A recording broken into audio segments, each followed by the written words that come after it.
Kesel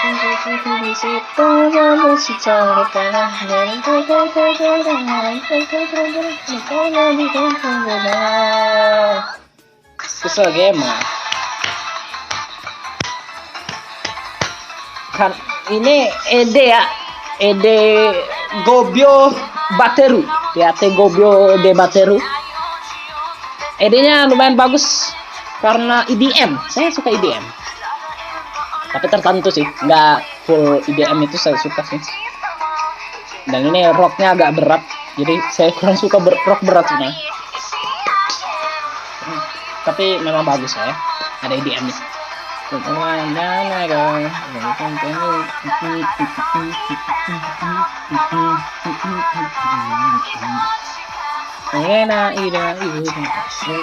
Saya sampaikannya ya, takut copyright.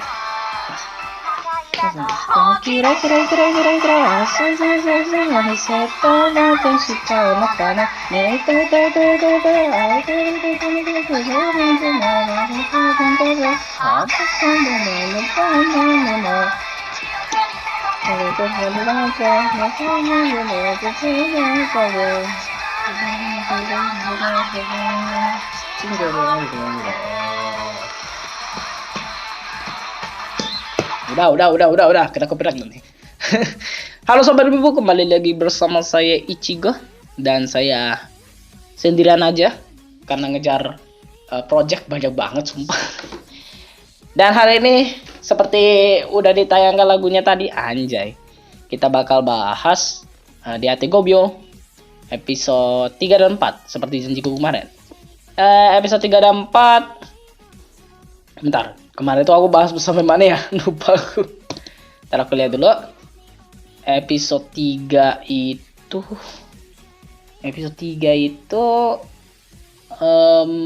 oh ini battle ketiga. Iya, battle ketiga. Si ceweknya itu lah kok ini episode 3. Episode 2-nya? Oh. Kayaknya ada yang kelewat kayaknya. Episode 2. Tapi nggak penting juga sih. Soalnya setauku sih itu. Episode 3 itu ini tim battle. Terus episode 1-nya mana? Nggak ada klipnya soalnya. Ya udahlah ya. Episode 3 itu tim battle, tapi udah kita lanjutkan aja dari pembahasan kemarin. Battle-nya itu dari battle ketiga, ronde ketiga. Yang pertama itu si Akira menang, terus di kedua pegulat yang pertama itu bukan Akira. Yang pertama itu karakter sampingan kalah, terus kedua pegulat menang, terus ketiga ini battle samurai sama si battle siapa sih nama karakternya? Kirisaki Madoka, yang si karakter bisa yang ngubah ranting menjadi pedang bisa melawan Tatara Ringo. Tatara Ringo ini bukan Tatara Ringo, yang karakter yang bisa ngubah kelereng menjadi gede gitu kan. Nah gitu. Terus ya battle lah ya, battle. Enggak harus kelereng sih sebenarnya dia. Pokoknya apapun itu bisa digedein, cuman senjatanya dia kelereng. Terus battle si Kirisaki-nya pakai pedang. Ternyata jurus Kirisaki ini enggak cuman bisa ngubah pedang mengubah ranting menjadi pedang, ternyata bisa membelah apa aja gitu kan. Nah, di situ battle-nya lumayan epic lah ya. Lumayan epic. Tapi nggak epic, nggak ada epic-epicnya sebenarnya. Ngobrol doang, nggak ada epic-epicnya. Ngobrol doang tentang jurus mereka sebenarnya. Terus ya si karakter yang bisa ngubah kelereng menjadi gede itu memang pinter ya. Dan udah ada tekanan dari karakter siapa sih nama karakter yang rambut merah itu? Udah ada tekanan juga. Jadi ya dia harus menang gitu kan. Dan akhirnya menang karena dia pinter. Kirisaki-nya ya sebenarnya si Kirisaki udah unggul di sana, cuman si Kirisaki-nya kan nggak mau bunuh tuh, jadi ya kalah deh pada akhirnya. Dan berarti skornya masih 2-1 ya, si Akira 1 karena ya tadi habis kalah lah ya. Terus di sini si Akira harus menang biar bisa melanjutkan stage selanjutnya. Nah, si Akira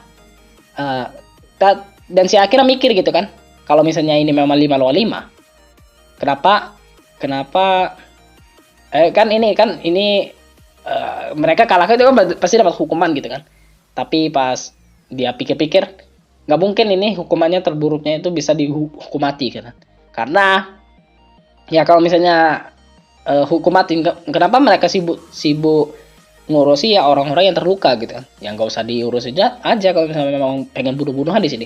Berarti ini memang tujuannya bukan bunuh-bunuhan di sini. Berarti di sini memang tujuannya untuk eksperimen dan ngambil informasi sebanyak-banyaknya. Wah, ini akhirnya pinter gitu kan. Terus ya dia coba gitu kan, karena memang jurusnya itu kan nggak tetap harus musuh. Nah, masalahnya musuhnya ini siapa gitu kan. Karena kita nggak bisa nentuin siapa musuhnya gitu. Dicoba sama si Kirisakinya.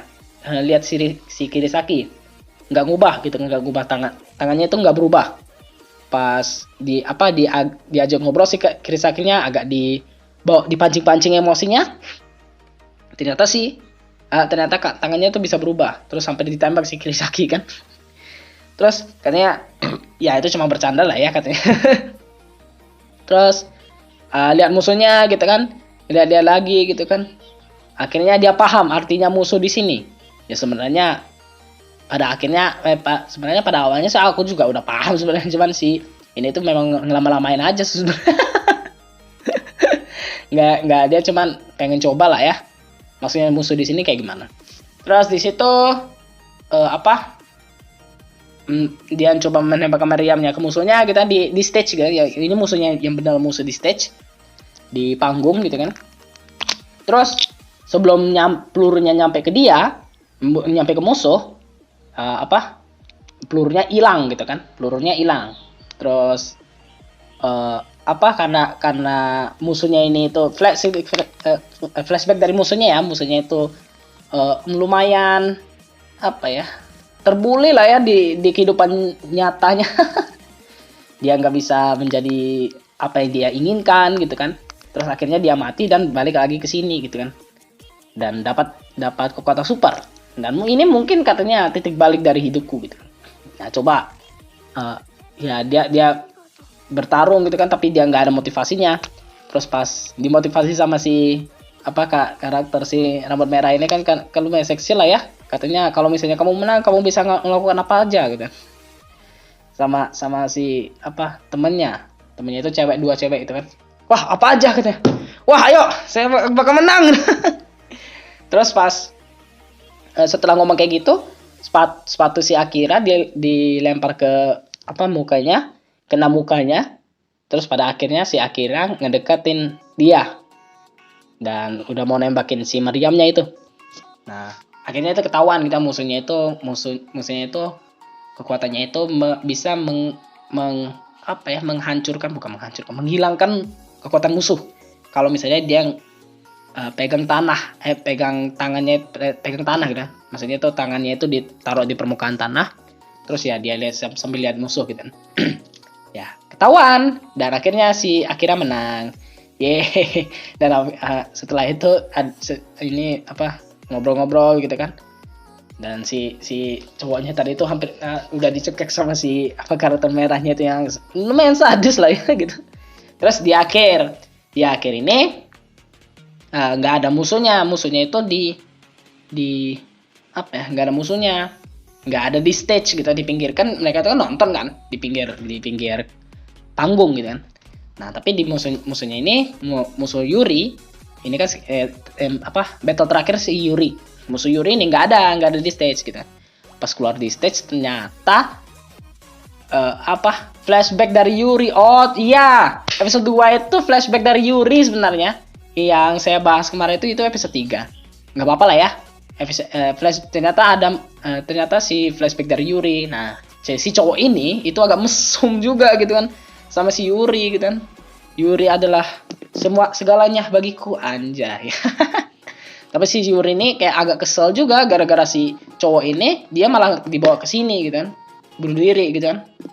Dibawa bunuh diri, terus akhirnya terbawa ke sini dan ya dan sekarang harus battle sama dia gitu kan.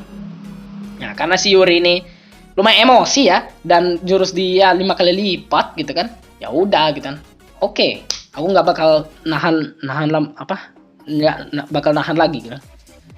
Terus kata si cowoknya itu, ya nggak apa-apa, tonjok aja aku sepuasnya gitu kan. Soalnya jurusku adalah mengubah tubuh menjadi sekeras besi gitu. Wah, masalahnya kan dijelasin si pegulatnya itu. Kalau misalnya Yuri ini walaupun 5 kali kekuatannya 5 kali fisiknya, tapi masalahnya dia itu kan tetap Joshikose gitu. Joshikose yang krempeng juga gitu kan.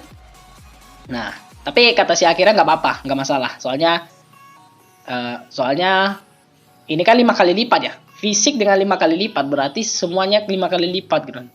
Baik tinjuannya, baik kecepatannya. Kalau misalnya 5 kali lipat itu semuanya di 5 kali lipat, berarti tinjuannya itu bukan 5 kali lipat lagi.